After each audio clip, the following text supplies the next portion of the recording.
നേരിട്ട് കണ്ടപ്പം ഞെട്ടിപ്പോയി. എത്ര ക്വാളിറ്റി ഉള്ള സാധനങ്ങൾ എല്ലാം എനിക്ക് പറയാൻ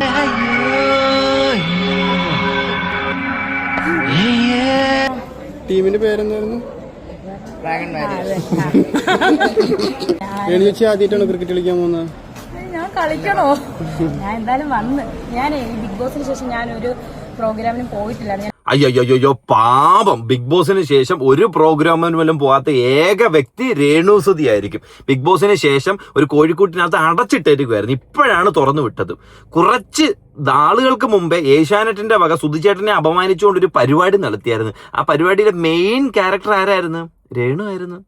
അത് രേണു അല്ലായിരുന്നു. രേഷ്മ പി തങ്കച്ചനായിരിക്കും അഭിനയിച്ചത്. രേണു ആയിരിക്കത്തില്ല. രേണു ആയിരുന്നുണ്ടെങ്കിൽ അതുപോലുള്ള തറ പരിപാടികളൊന്നും കാണിക്കത്തില്ലായിരുന്നു കേട്ടോ.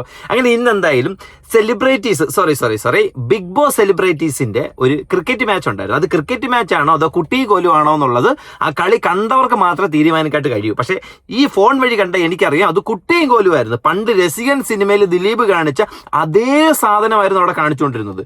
വളരെ വളരെ വളരെ അഭംഗിയായിട്ട് അപകീർത്തിപ്പെടുത്തി വെച്ചിട്ടുണ്ട്. ക്രിക്കറ്റ് എന്ന് തന്നെ വിളിക്കരുത്, സോറി, അതിന് ക്രിക്കറ്റ് എന്നല്ല ക്രിക്കന്മാർ അങ്ങനെയുള്ള എന്തെങ്കിലും സാധനങ്ങൾ ആക്കിയാൽ കറക്റ്റ് ആയിട്ട് വയ്ക്കും. ഞാൻ അതിനകത്തൊരു 3-4 ക്ലിപ്പിനകത്ത് കാണിക്കാം, നിങ്ങളതൊന്ന് കാണണം. അതിനുശേഷം രേണുസുതിയുടെ ഫാദറായിട്ടുള്ള പി തങ്കച്ചന്റെയും മൾട്ടിപ്പിൾ ഡാഡി ഡിസോർഡർ ഈ വീഡിയോയ്ക്കകത്ത് ഞാൻ വ്യക്തമായിട്ട് കാണിച്ചു തരാം. പുതിയ 2-3 ഐറ്റം വന്നിട്ടുണ്ട്, അത് നിങ്ങൾ കാണണം. അപ്പൊ ഓരോന്നോരോന്നായിട്ട് ഞാൻ ഇതിനകത്ത് വ്യക്തമായിട്ട് കാണിച്ചു തരാം. ടീമിന്റെ പേരെന്തായിരുന്നു?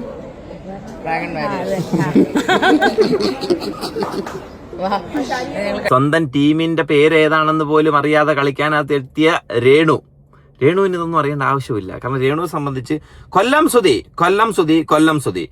സുധിയുടെ ആയിട്ട് ബന്ധപ്പെട്ടുള്ള കാര്യങ്ങൾ, കൊല്ലം സുധിയായിട്ടുള്ള അടി ഇടി വെടി പുക ഇങ്ങനെയുള്ള കാര്യങ്ങൾ മാത്രം പറഞ്ഞാൽ മതിയായിരിക്കും. ഇനി നമ്മുടെ രേണു ചേച്ചിയുടെ ക്രിക്കറ്റ് കളി നമുക്കൊന്ന് കാണാം.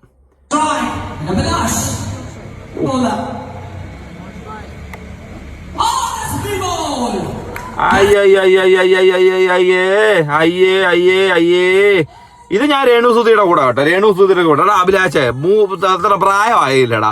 ആ രേണുവിന് കളിക്കാൻ പോലും അറിയത്തില്ല, അതറിയാലോ. അതിന്റെ മുന്നിൽ വന്നിട്ട് 6 വെയ്സ് എറിഞ്ഞിട്ട് അതിന്റെ ചെമ്പിലോട്ട് വെച്ച് എറിഞ്ഞു കൊടുത്തത്. ഒന്നതാ ഇങ്ങനെ ഇട്ടായിരുന്നെ അടിച്ച് ചെമ്പ് തറയിലിട്ടായിരുന്നു കൊച്ചു. വല്ല കാര്യം ഉണ്ടായിരുന്നു. ഓനൊക്കെ എറിഞ്ഞു കൊടുത്തു. അതിലൊരു അരിശം മൂത്തിട്ടുള്ളൊരു എക്സ്പ്രഷനൊക്കെ വരുമ്പോണ്ടല്ലോ കാണുന്ന ജനങ്ങൾക്ക് കണ്ണും കൃഷ്ണമണിയൊക്കെ നിറയുന്നു. അയ്യോ പാവം. ഇനി അടുത്തത്. ഇതാര്? ജാൻമണിയാ?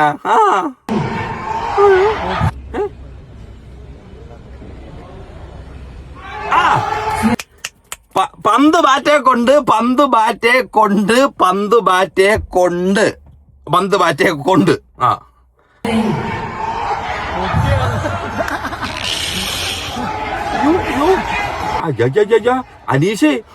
അനീഷ് നോക്കാൻ മറ്റേ വേൾഡ് കപ്പിന് ഒരു ബോളിൽ 6 റണ്ണം കണ്ടുള്ളപ്പോ കിടന്ന് ഓടുന്നു. എന്റെ പൊന്നളിയാ, നീ അവിടെയും തോൽവി ഇവിടെയും തോൽവിയാണല്ലോ ദൈവമേ.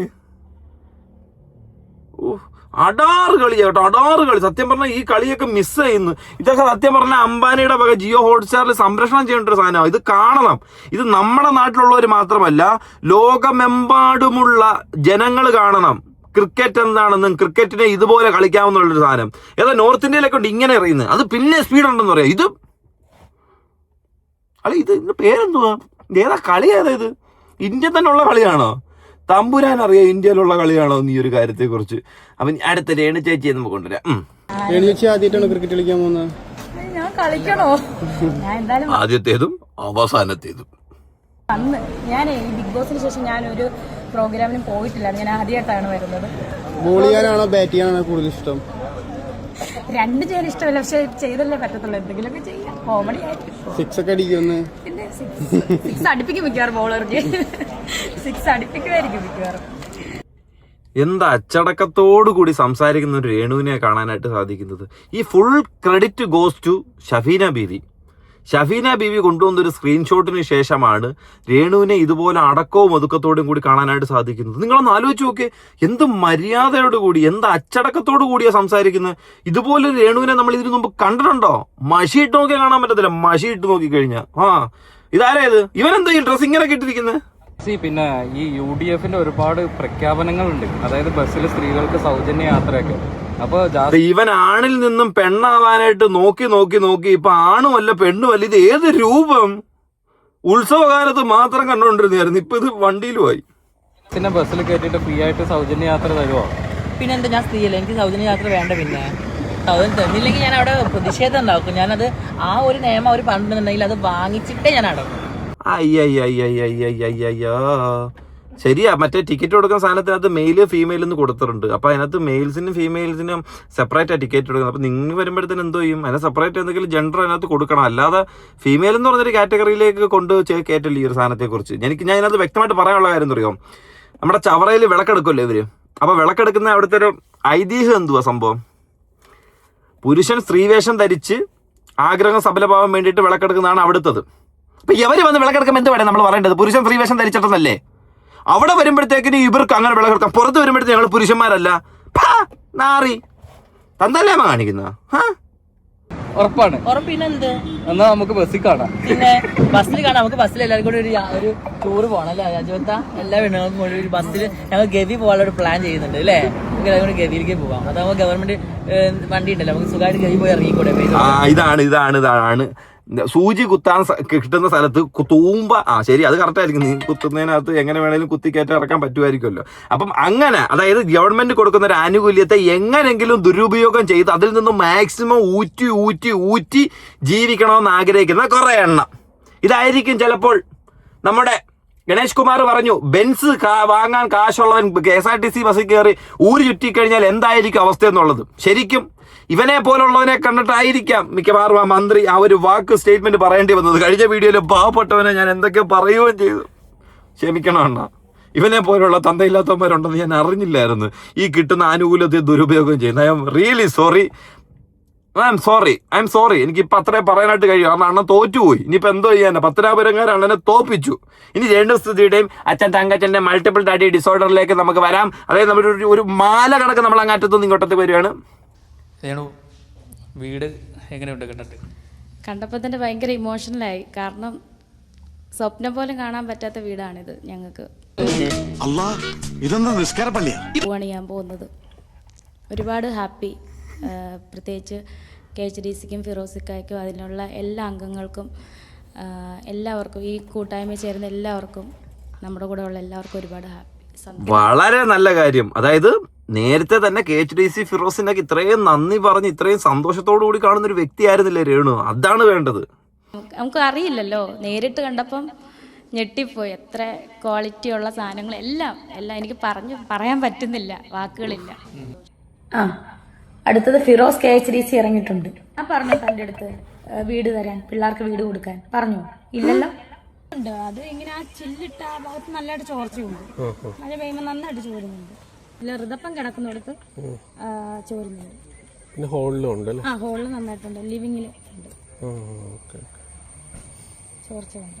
സൂചിച്ചേട്ടന്റെ ആത്മാവ് ഇപ്പൊ ഇത് കണ്ട് സന്തോഷിക്കുമായിരിക്കും. ആയിരിക്കും എന്നല്ല, പിന്നെ അല്ലാതെ സൂചിച്ചേട്ടന്റെ ആത്മാവ് എന്റെ പൊന്നോളിയോ. സന്തോഷം എന്ന് വെച്ചാൽ പുള്ളി, ഞാൻ കഴിഞ്ഞ ദിവസം അറിഞ്ഞതെന്ന് വെച്ചാൽ സന്തോഷത്തിൽ മതിമറന്ന് പോയി ചിരിച്ച വാ അടയ്ക്കാൻ കഴിയുന്നില്ല എന്നുള്ളതാണ്. അയ്യോ, അമ്മ അത് സന്തോഷമല്ലേ നാട്ടിലുള്ളവരും വീട്ടിലുള്ളവരും കൊടുത്തോണ്ടിരിക്കും. അന്യായം. അങ്ങനെ ഒരു ശക്തി ഉണ്ട്, എനിക്ക് ഉറപ്പ് എൻ്റെ കൂടെ ഉണ്ട്. നമ്മൾ പറയുമ്പോൾ തന്നെ കുളിര് വരും.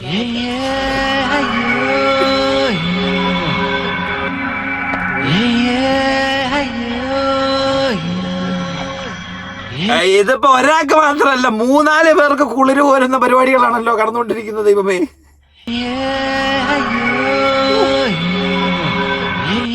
മുന്നോ ദാസൻ കാലിക്കുഴിയൊക്കെ എന്തോ മത്തി പറക്കാനായിട്ട് എടുത്ത കണക്ക്. അടയാ, നിന്റെ ഒരു പരിപാടി ഉണ്ടല്ല, നീ പുതുമുഖങ്ങളെ ഇൻട്രൊഡ്യൂസ് ചെയ്യുന്നത് എന്തുവാന്നൊക്കെ അറിയുന്നുണ്ട്.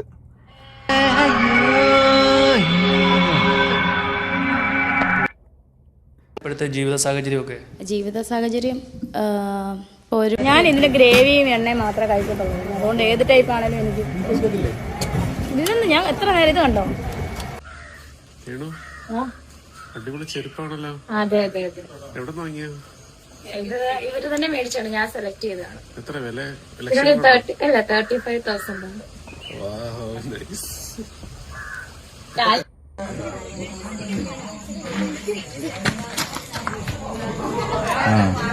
ഒരു വർഷം കഴിഞ്ഞ് ഏട്ടൻ മരിച്ചിട്ട് ഇങ്ങനെ മുന്നോട്ട് പോകുന്നു.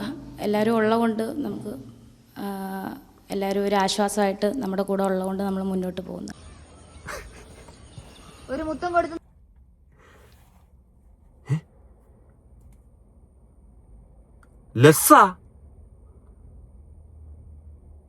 ഉണ്ടായിരുന്നു നിന്റെ കൂടെ? ഇതൊന്നും നമ്മൾ അറിഞ്ഞില്ലല്ലേ? എപ്പോ ഇതൊക്കെ? ഇത് എവിടെ നടന്ന്? ഇതിന്റെ ഏതിന്റെ ഇടയിൽ കൂടെ നടന്ന്? അങ്ങനെ തന്നെ വേണം.